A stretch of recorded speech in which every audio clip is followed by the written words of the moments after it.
The boy broke off the roots of the tree and ate them in one big gulp, the roots being a delicacy to him after a few days of not eating. Then Pi went into the forest to look for food, but was surprised to find that the island was densely populated with mongooses.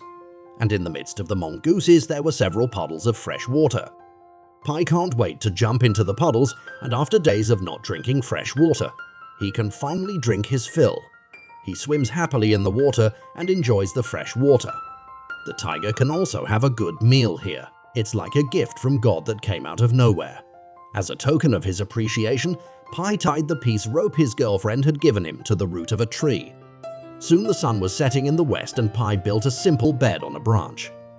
Pi noticed a strange thing. The mongooses ran back into the jungle, all into the trees, and even the tigers seemed to be running towards the boat in fear. In the evening, Pi was awakened by the light coming up.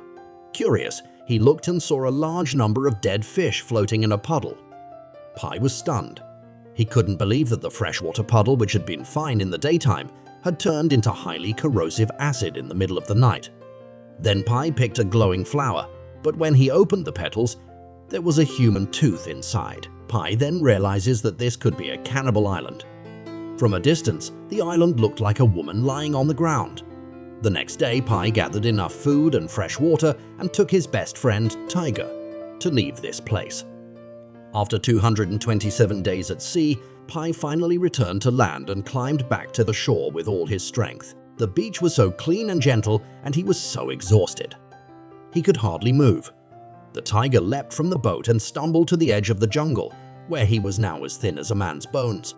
Pi expected his former friend to look back at him. Instead, the tiger growled and somehow ended their friendship. A few hours later, Pi was found by the locals. He was rescued. But instead of being happy, he cried like a baby. He cried because the tiger had left him so easily, and his heart was broken.